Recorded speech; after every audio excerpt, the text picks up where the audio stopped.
नीलू को fast food खाना बहुत अच्छा लगता था और वो घर पर भी फास्ट फूड ही बनाकर खाया करती थी। एक दिन जब नीलू मोमोज बनाकर खा रही थी, तभी उसकी माँ उमा आती है और नीलू को मोमोज बनाते हुए देखकर उमा सब मोमोज पर पानी डाल देती है। माँ, ये क्या किया आपने? आपको दिख नहीं रहा ना मैं मोमोज बना रही हूँ, तो आपने पानी क्यों डाला? थप्पड़ मारूंगी ना ऐसा कि घूमते हुए जाएगी तू। और क्या है ये मोमोज? देख, तेरा बहुत हो रहा है। रोज रोज का ड्रामा लगा रखा है तूने। खुद तो मरेगी ही, लेकिन मुझे भी साथ में लेके मरेगी तू। माँ, आपको नहीं खाने तो मत खाओ ना, लेकिन मुझे तो खाने दो। सुन, मेरे घर में ना ये सब कबाड़ा बन नहीं जाना चाहिए, वरना तुझे और तेरे मोमोज दोनों को घर से बाहर फेंक दूंगी। माँ, ये क्या है? मुझे मोमोज कितने ज्यादा पसंद है, ये बात आपको अच्छे से पता है, फिर भी आप ऐसे कह रही हो। पहले बाहर से खाती थी तो मना कर दिया, अब मैं घर पर ही बनाने लग रही हूँ तो बनाने नहीं दे रही हो। नहीं बनाना तो नहीं बनाना, इसके आगे मुझे कुछ भी नहीं सुनना। यही सब खा खा कर तेरा दिमाग खराब हुआ पड़ा है। कभी तो घर का खाना खा, खाना ही नहीं होता तुझे तो। जब देखो यही अटरम शटरम खाती रहती है। अपनी माँ से बहस करने के बाद नीलू गुस्से में पैर पटकते हुए अपने कमरे में चली जाती है और काफी देर तक बाहर भी नहीं आती। कुछ देर बाद शाम को नीलू अपनी पड़ोसन की बेटी रज्जो के साथ बाहर गली में घूमने चली जाती है और गली में घूमने लगती है। यार रज्जो, ये माँ ने तो मेरा दिमाग ही खराब कर रखा है। क्यों, क्या किया बा आंटी ने? और तेरा दिमाग ठीक कब रहता है ये बता पहले। मैं मजाक के मूड में नहीं हूँ, तो तू मजाक मत ही कर मुझसे। अच्छा ठीक है, मैं कोई मजाक नहीं करती, लेकिन अब बता तो सही कि आखिर हुआ क्या? तेरा मूड क्यों खराब हो रखा है? कहाँ भूकंप आया है अब? मुझे ना मोमोज खाने हैं। एक मेरी माँ है जो ना ही मुझे पैसे देती है और ना ही मुझे खुद बनाने देती हैं घर में। सच में कभी कभी तो इतना ज्यादा गुस्सा आता है कि घर से ही भाग जाऊं, ऐसा मन करता है मेरा। यार बस मोमोज के लिए इतना गुस्सा करना भी ठीक नहीं है। बस 20 रुपए ही मांगती हूँ, वो तक नहीं देती हैं और 10 रुपए थमा कर बोलती हैं कि चाहिए तो यही ले, वरना ये भी नहीं दूंगी। अब तू ही बता 10 रुपए में क्या होगा? मोमोज की चटनी भी नहीं आती है। ये किसने कह दिया तुझे कि 10 रुपए में मोमोज नहीं आते हैं? नहीं आते, मुझे भी पता है। 20 से कम तो मिलते भी नहीं है मोमोज। तूने वो शालू दीदी का ट्यूशन सेंटर देखा है ना? वहाँ 10 के 10 मोमोज मिलते हैं। चल, 10 के 10 मोमोज कौन देता है? पक्का अच्छे नहीं होते होंगे वो मोमोज। अरे पागल है, इतने अच्छे लगते हैं कि तू महंगे मोमोज खाना तक भूल जाएगी। सच में इतने अच्छे होते हैं क्या वो? अरे हाँ, सच में बहुत अच्छे हैं। एक काम करते हैं, कल चलते हैं शालू दीदी के ट्यूशन के बाहर, मैं तुझे खिलाती हूँ। तू भी क्या याद रखेगी कि तुझे कितनी अच्छी दोस्त मिली है। अरे वाह, यहाँ तो सच में 10 के 10 मोमोज मिलते हैं। ये तो पहले होता, लेकिन पहले भी 10 के 10 मोमोज नहीं मिलते थे ना। लेकिन नीलू बेटा, यहाँ 10 के 10 मोमोज मिलते हैं, वो भी बिल्कुल बढ़िया। इतने ही बढ़िया मिलते हैं तो हम यहाँ क्यों खड़े हैं? चलना, चलकर 10 के 10 मोमोज खाते हैं। दोनों मोमोज लेते हैं और खाने लगते हैं। वो मोमोज नीलू को बहुत ज्यादा पसंद आता है। यार ये कितने अच्छे लग रहे हैं। ये तो 50-60 वाले मोमोज की तरह ही लग रहे हैं ना। मैंने तुझे पहले ही बोला था कि तू यहाँ के मोमोज की फैन हो जाएगी, है ना बढ़िया? बढ़िया नहीं बल्कि बहुत बढ़िया है। मैं तो अब रोज मोमोज खा सकती हूँ और माँ को पता भी नहीं चलेगा। अब तो मजे ही मजे हैं। अब तो मैं रोज माँ से 10 रुपए लूंगी और मोमोज खाया करूंगी। खा लियो भाई, जितना खाना है, कोई नहीं रोक रहा, लेकिन अभी जो सामने रखे वो तो खा के खत्म कर, फिर हमें घर भी तो चलना है ना। नीलू को 10 के 10 वाले मोमोज बहुत ज्यादा अच्छे लगते हैं और अब वो रोज वहाँ जाकर मोमोज खाया करती थी। अब नीलू की माँ को पता भी नहीं चलता था। कुछ दिनों बाद नीलू अपनी माँ के पास जाती है। माँ, मुझे 50 रुपए दे दो। क्यों इतने दिनों से शांत है? मार नहीं पड़ी इसलिए पैसे चाहिए? नहीं माँ, वो मुझे कॉलेज का प्रोजेक्ट बनाना है, तो बस उस लिए चाहिए, मुझे पेज लेने हैं। चल ठीक है, काम के लिए चाहिए तो दे देती हूँ। नीलू अपनी माँ से पैसे लेकर अपने दोस्त तरुण के साथ 10 के 10 मोमोज खाने चली जाती है और वो दोनों मोमोज खाने लगते हैं। लेकिन तभी अचानक से नीलू के पेट से आवाज आती है। ये अचानक से पेट में क्या हो रहा है मेरे? किसी ने कोई बम छोड़ दिया है क्या? क्या हुआ नीलू, तू मोमोज क्यों नहीं खा रही है? आज तो तूने 50 के मोमोज मंगवाए हैं। आज तो तू दिल खोल के खाएगी। खाना आज की पार्टी तू दे रही है तो कल की मेरी तरफ से होगी ना। नहीं, मुझे कुछ काम याद आ गया है। तू ये मोमोज खा ले, मैं घर जा रही हूँ, ठीक है? ऐसे कैसे घर जा रही है? अभी तो तूने बस 20 ही मोमोज खाए हैं यार, और इतने सारे मोमोज का क्या होगा? अरे मुझे सच में काम है, तभी तो मैं जा रही हूँ, वरना मैं मोमोज को छोड़कर कभी जाती हूँ क्या? नहीं ना। तो आज भी नहीं जाना है? पहले मोमोज खत्म कर, फिर जाइयो जहाँ जाना है। अब इस कम दिमाग वाले लड़के को कैसे बताऊं? नीलू की हालत टाइट हो गई है, और अभी ये नीलू घर नहीं गई तो पक्का कुछ देर में नीलू से पीलू हो जाऊंगी। तू बार बार अचानक से चुप क्यों हो रही है? ठीक तो है ना तू? वो मुझे अपनी तबीयत को ठीक नहीं लग रही है, मैं बाद में तुझसे बात करती हूँ। तू अभी मोमोज खा, फिर खुद तेरा पेट ठीक हो जाएगा। जब मैं हूँ ना सुनने वाला, तो तू खा ले। यार प्लीज समझा करना, मैं नहीं खा सकती अब और ज्यादा कुछ भी। तरुण नीलू की एक बात नहीं सुनता और उसे जबरदस्ती करके मोमोज खिलाने लगता है, लेकिन नीलू जैसे तैसे वहाँ से जाने लगती है। तभी नीलू को बहुत ज्यादा जोर से प्रेशर आता है और वो एक तरफ जाकर जमीन पर ही बैठ जाती है। यार मेरा पेट क्यों खराब हो गया? एक तो इतनी जोर से प्रेशर बना हुआ है, अगर चलकर जाऊंगी तो सही हालत में घर तो पहुंच ही नहीं पाऊंगी, क्या करूं? नीलू का पेट खराब हो चुका था और अब वो बस अपने घर जाना चाहती थी, लेकिन उसे जाया ही नहीं जा रहा था। तभी तरुण अपनी बाइक लेकर आता है और नीलू के आगे रोकता है। अरे नीलू, तू तो बोल रही थी कि तुझे जरूरी काम है और यहाँ आकर बैठ गई है। ये है तेरा जरूरी काम? तरुण मुझे घर तक छोड़ दे, मुझसे नहीं जाया जाएगा घर। अच्छा चल तू बैठ बाइक पे, मैं तुझे घर छोड़कर आता हूँ। तरुण नीलू को जैसे ही घर छोड़ता है, तुरंत नीलू भागते हुए वॉशरूम जाती है। नीलू को ऐसे भागकर वॉशरूम जाते हुए उसकी माँ देख लेती है और वो तरुण के पास जाती है। अरे तरुण बेटा, ये नीलू को क्या हुआ है? ऐसे भागते हुए क्यों गई है ये? आंटी जी, अब तक तो मैं नहीं समझ पाया था कि क्या हुआ है नीलू को, लेकिन अब सब कुछ समझ में आ रहा है। क्या समझ गया अब? आंटी वो क्या है ना, नीलू आजकल बहुत ज्यादा मोमोज खा रही थी, वो भी सस्ते मोमोज, 10 के 10 वाले। और देखो आज पेट खराब हो गया नीलू मैडम का। अच्छा तो ये बात है। सही हुआ उसके साथ, मैं समझाती थी तो अकल ही नहीं आई, और अब पछता रही है ना। चल तरुण बेटा, मैं तुझे चाय पिलाती हूँ। तरुण और उमा दोनों बैठकर चाय पी रहे होते हैं और नीलू बार बार बाथरूम के चक्कर भी लगाए जा रही थी। नीलू की हालत बहुत ज्यादा खराब हो गई थी। नीलू बाथरूम से निकलकर सोफे पर बैठती है। बेटा तेरे सस्ते मोमोज और लाऊं? खाएगी ना तू तो? नहीं माँ, मेरा ना पेट खराब हो गया है, ये सस्ते मोमोज मुझे भारी पड़ गए हैं, मैं अभी आती हूँ। वाकई नीलू को सस्ते मोमोज भारी पड़ गए थे। अब बाथरूम के चक्कर लगाते लगाते नीलू भी परेशान हो चुकी थी। अनोखी अपने पति और सास के साथ एक छोटे से गांव में रहती थी। अनोखी सिर्फ नाम से ही नहीं बल्कि अपने बर्ताव से भी अनोखी थी, जो पता नहीं कब किसको क्या बोल दे। इस वजह से विनोद उस पे कभी गुस्सा नहीं करता। विनोद और अनोखी ने प्रेम विवाह किया था, पर विनोद की आमदनी उतनी नहीं होती जितनी अनोखी के खर्चे थे। एक दिन अनोखी कुछ छुपा कर खा रही थी, तभी उसकी सास सुशीला उसे देख लेती है और ताना मारने लगती है। क्यों री करमजली, कितना खाती है? दिन भर कचर कचर, तेरा मुंह बंद ही नहीं होता है इतने खाने के बाद भी। क्या माँ जी, आप भी मेरे खाने पर नजर गड़ाए बैठी हो? बहू हूँ आपकी, कुछ तो शर्म लिहाज कर लिया करो। शर्म? और मैं, वो भी तुझसे? हे भगवान, घोर कलयुग आ गया है। बहू खाए छुपा कर और सास बोले भी ना। यही दिन देखना रह गया था, मेरे बेटे के कमाए पैसों से खाती है और मुझे ही रौब दिखा रही है। भगवान भला करे। हाँ तो पति भी मेरा है, आप भी तो ससुर जी की कमाई खाती होंगी ना कभी? मैंने आपको कुछ कहा? नहीं। तो फिर मुझे भी कुछ मत कहो, मैं भी अपने पति की ही कमाई खा रही हूँ। आपका भगवान भला करे। विनोद, पता नहीं तूने किस घड़ी में बेवकूफ से शादी कर ली। इसे तो किससे कैसे बातें करनी चाहिए ये तक नहीं पता है। ऐसे ही दिन गुजरते हैं और एक शाम अनोखी अपने घर के आंगन में बैठी होती है। तभी वहाँ से एक गोलगप्पे वाला गुजर रहा था।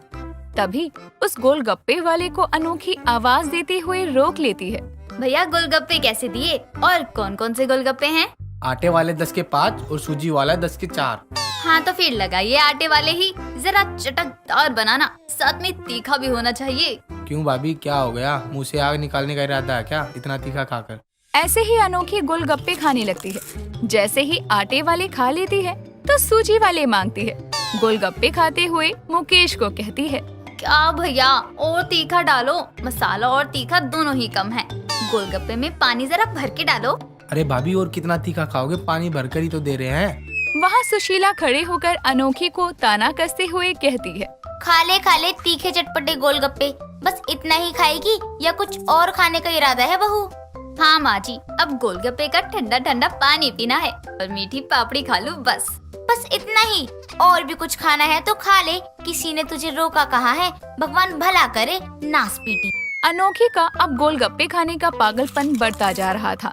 वहीं अब विनोद का काम छूट जाता है और हाथ में बस कुछ ही पैसे रखे हुए थे, वो भी घर खर्च के।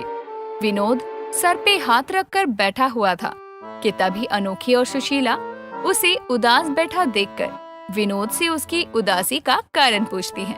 क्या बात है बेटा, इतना उदास क्यों है? हाँ बताओ, क्यों उदास हो तुम? माँ, मेरी नौकरी नहीं रही, अब क्या करूँ? कहाँ से और कैसे घर का खर्चा चलेगा? पैसे कहाँ से लाऊं माँ, कुछ समझ में नहीं आ रहा है। ज्यादा मत सोच, हमारे सोचने से कुछ अच्छा होता तो सबसे पहले मैं तेरी पागल बीबी को ही बदल देती। उसी बहाने कुछ तो अच्छा होता हमारे साथ। ये सुनकर अनोखी अब खुद से बातें करने लगती है।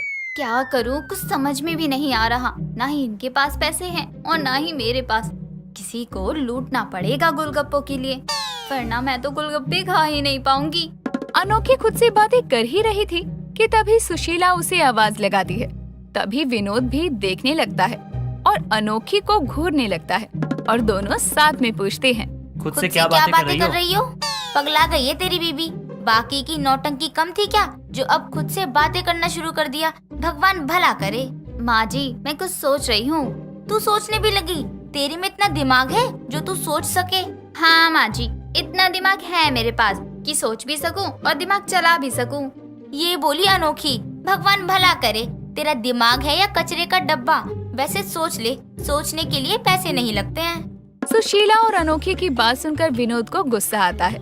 तभी वो गुस्से में चिल्लाने लगता है, बस क्या करूँ, कैसे करूँ, ये सोच सोच के मेरा दिमाग फटे जा रहा है। और आप दोनों मुझे यहाँ अपनी रामायण सुनाने में लगी हो। हाँ, मैं जा रहा हूँ यहाँ से। विनोद गुस्से में अंदर चला जाता है और कुछ दिन ऐसे ही बीत जाते हैं। अब विनोद काम की तलाश में इधर उधर भटकता रहता है। उधर अनोखी घर खर्च के पैसे लेकर बाजार सब्जियां लेने जाती है, तो वहीं एक गोलगप्पे वाला चिल्लाते हुए गोलगप्पे बेच रहा था। अनोखी उसके पास जाकर खड़ी हो जाती है। गोलगप्पे गोलगप्पे गोलगप्पे, मुकेश के हाथ के मजेदार गोलगप्पे। जो भी ये गोलगप्पे खाएगा उसका किस्मत खुल जाएगा। मजेदार गोलगप्पे हीरो भी खाते हैं और विलेन भी खाते हैं। एक बार बुकैम्बो ने खाया था, वो खुश हो गया था। बताइए मैडम, क्या दूं? ये सब सुनकर तभी अनोखी बोलती है, एक कप चाय मलाई मार्केट। क्या ये आपको चाय की दुकान दिख रही है? गोलगप्पे का ठेला है मैडम ये। हाँ तो भैया, जो बेच रहे हो वही दोगे ना? पूछ क्यों रहे हो कि क्या दूं? कितना दूं? पहले ये बताओ कि कितने के प्लेट दिए? 20 के प्लेट। भैया, अगर मैं अपनी प्लेट दूं तो कितने की पड़ेगी? क्या पागलों वाली बातें कर रहे हो भाभी? खाना तो खाओ वरना आगे जाओ। गोलगप्पे वाले के साथ बहस करने के बाद अनोखी गोलगप्पे खाती है और बचे हुए पैसों से सब्जियां लेकर घर आती है और सारे पैसे खत्म हो गए थे। ऐसे ही दिन गुजरते हैं। एक रोज अनोखी अपने कमरे में बैठकर खुद से बातें करती है। पैसे भी नहीं है, कैसे खाऊं गोलगप्पे? मेरी तो जान ही निकली जा रही है बिना गोलगप्पे खाए। कैसे गुजारा होगा भला मेरा? अनोखी जब खुद से बातें कर रही थी, तभी उसकी सास सुशीला उसकी सारी बातें सुन लेती है। हाँ, तुझे तो बस अपनी ही पड़ी है। घर में किसने क्या खाया क्या नहीं खाया उसकी कोई चिंता नहीं है तुझे तो बस अपने गोलगप्पे की चिंता है। भगवान भला करे, ऐसी बहू मेरे दुश्मन को भी ना दे जिसे घर की कोई चिंता ही ना हो। माँ जी, मुझे चिंता है, पर मुझे गोलगप्पे ही चाहिए। उसके बिना मुझे कुछ खाने का मन नहीं करता। सुशीला बड़बड़ाते हुए घर से निकल रही होती है। तभी विनोद घर पहुंचता है और अपनी माँ सुशीला को गुस्से में देखकर कारण पूछता है। क्या हुआ माँ, इतने गुस्से में क्यों हो आप? तभी सुशीला अपनी बहू अनोखी की सारी बातें अपने बेटे विनोद को बताती है। तेरी बीबी को संभाल ले विनोद, वरना तू लुट जाएगा। कह देती हूँ, तू इतनी मेहनत कर रहा है काम के लिए और तेरी लुगाई कहती है कि गोलगप्पे ही चाहिए मुझे। भगवान भला करे तेरा और मेरा। ऐसे ही कुछ दिन गुजर जाते हैं और विनोद को दूसरी नौकरी मिल जाती है। अनोखी भी अपना कुछ करना चाहती थी। इस बारे में वो अपनी सास सुशीला और पति विनोद से बात करती है। माँ जी। तभी अनोखी की सास सुशीला अंदर से आवाज लगाती है। क्या है, गला क्यों फाड़ रही है? सुनिए, कुछ कहना है मुझे। और विनोद जी, आपसे भी कुछ कहना है। आप भी सुन लो मेरी बात। बाद में मत कहना कि मैं कुछ बताती नहीं हूँ करने से पहले। तभी सुशीला और विनोद दोनों बाहर आते हैं और विनोद अनोखी से पूछने लगता है। क्या बात है अनोखी, कुछ कहना है? जी हाँ, मुझे कुछ कहना है। हाँ कहो। मुझे भी एक नौकरी मिल गई है, क्या मैं काम कर सकती हूँ? नौकरी की बात सुनते ही सुशीला खुश होकर अनोखी से कहती है। शाबाश, मुझे यकीन नहीं हो रहा है कि मेरी बेवकूफ गोलगप्पे खाने वाली बहू अब काम भी करेगी। अच्छा अब ये बता, काम क्या करना होगा तुझे? तभी विनोद भी पूछता है कि काम क्या करना है और फिर अनोखी शर्माते हुए अपने काम के बारे में बताती है। हाँ अनोखी बताओ, तुम्हारा काम क्या है? वो मुझे ना, हाँ अनोखी बताओ। वो मुझे शर्मा रही है। तभी अनोखी की सास सुशीला गुस्से में बोलती है। भगवान भला करे, शर्म बाद में कर लेना। अभी बता तो दो कौन सा कैसा काम मिला है और तुझको किसने काम दे दिया? माँ जी, मुझे गोलगप्पे की दुकान पे नौकरी मिल गई है। अब मैं बहुत खुश हूँ। अब मैं जी भर के गोलगप्पे खा सकती हूँ। है ना अच्छी नौकरी?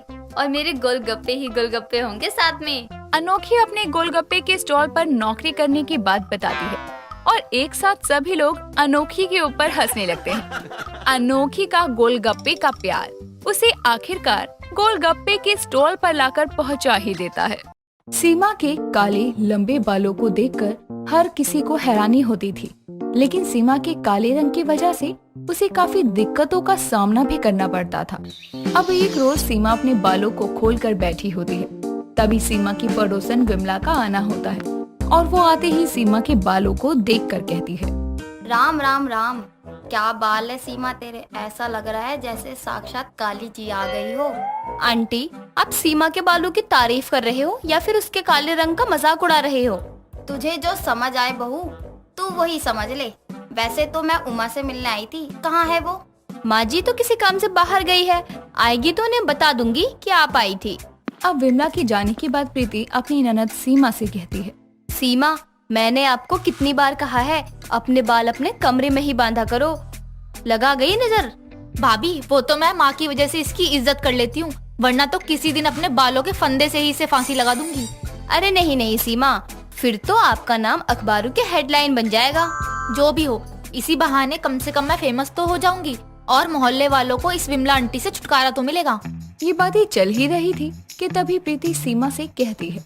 अरे मैं तो भूल ही गई थी, कल आपको लड़के वाले देखने आने वाले हैं। बस भगवान से दुआ करती हूँ इस बार रिश्ता पक्का ही हो जाए। भाभी, मेरे रंग की वजह से देखो कितने रिश्ते आए और गए, कहीं बात ही नहीं बनी। कोई बात नहीं, हम देख रहे हैं आपके लिए लड़का। जो भी आपको मिलेगा बस मेरी ननद को खुश रखे। अब देर रात सब सो रहे होते हैं। तभी सीमा अपनी छत पर घूमने निकलती है और वो भी अपने बालों को खोले। सीमा छत पर घूम ही रही थी कि तभी विमला की नजर उमा की छत पर जाती है और वो सीमा को चुड़ैल समझ लेती है और खुद से कहती है। हे राम, ये तो चुड़ैल ही है, कोई तो बचा लो मुझे। अब जैसे ही विमला सीमा को चुड़ैल समझकर भागती है, वैसे ही वो सीढ़ियों से गिर जाती है और विमला का हाथ टूट जाता है। अब अगली ही सुबह हाथ में प्लास्टर चढ़ाए विमला उमा के घर आती है और उमा विमला को देखकर कहती है। विमला, ये सब कैसे हुआ? मैंने तुझे समझाया था ना, बहू को कुछ मत बोला कर, उसी ने ये हाल किया है ना। अरे नहीं उमा, मेरी बहू की क्या मजाल जो वो मेरा ऐसा हाल करे। ये सब तो तेरे घर में रह रही चुड़ैल की वजह से हुआ है। मेरे घर की चुड़ैल? देख विमला, तू मेरी पड़ोसन है, इसलिए मैं तुझे कुछ भी नहीं कहती हूँ। तू सीमा के बारे में ये सब क्यों बोलती है? मतलब माँ, आप मुझे चुड़ैल कह रहे हो? तुम दोनों लड़ना बंद करो, मैं इस चुड़ैल की बात नहीं कर रही हूँ। मेरा मतलब है। क्या मतलब है आप दोनों का? नहीं, मुझे बता दो क्या मतलब है। अरे उमा, मैं तो तेरे छत पे रहने वाली चुड़ैल की बात कर रही हूँ। लंबे लंबे बाल, दांत अंधेरे में चमकते हुए। लंबे बाल तो मेरे हैं। अरे सीमा बिटिया, वो तू नहीं थी। चुड़ैल के तो और भी लंबे बाल होते हैं और उसने ही मुझे कल सीढ़ियों से गिरा दिया। विमला, आज के समय में भी तू ऐसी बातें करती है। भूत चुड़ैल ये सब सिर्फ वहम होते हैं, वहम। अच्छा आंटी, आपने कितने बजे रात भूत देख लिया और आप छत पर सोते हो क्या? करीब रात के 2 बजे की बात है बहू। मेरे पेट में गैस हो रही थी तो मैं छत पर टहलने निकली तो तभी वो चुड़ैल ने मुझे देख लिया और अपने दांत दिखाने लगी और मैं जैसे ही भागी बस सीढ़ियों से गिर गई और मेरा हाथ। अब इतना सुनने के बाद ही सीमा अपने मन ही मन सोचती है, वो चुड़ैल तो मैं ही हूँ। माँ सही कह रही थी, मैं तो रात में छत पर गई थी घूमने और बेचारी विमला आंटी ने मुझे ही चुड़ैल समझ लिया। कहीं रात में आप तो नहीं थी छत पर, जिसे विमला आंटी ने चुड़ैल समझकर छत से छलांग लगा दी? हाँ भाभी, वो मैं ही थी। प्लीज आप माँ को मत बताना वरना वो मुझे ही सुनाएंगी। अब कुछ ही समय बाद सीमा को देखने के लिए लड़के वाले आते हैं और सीमा भी उन लोगों के लिए चाय लेकर आती है। सीमा के खुले बाल देखकर लड़के की माँ उमा से कहती है, आपकी बेटी के बाल तो माँ दुर्गा के तरह हैं। ये तो देवी लग रही है। बाल तो लंबे हैं लेकिन हाथ। बेटी, अब तुम अपने सर से दुपट्टा हटा लो। जी, ये रही है हमारी सीमा। ये क्या, लड़की तो बहुत काली है। देखिए बहन जी, हम कुछ खाए पिए फिर आपको कहे हमें ये रिश्ता पसंद नहीं है तो ये तो गलत होगा। हम तो अभी कहते हैं कि हमें लड़की पसंद नहीं है।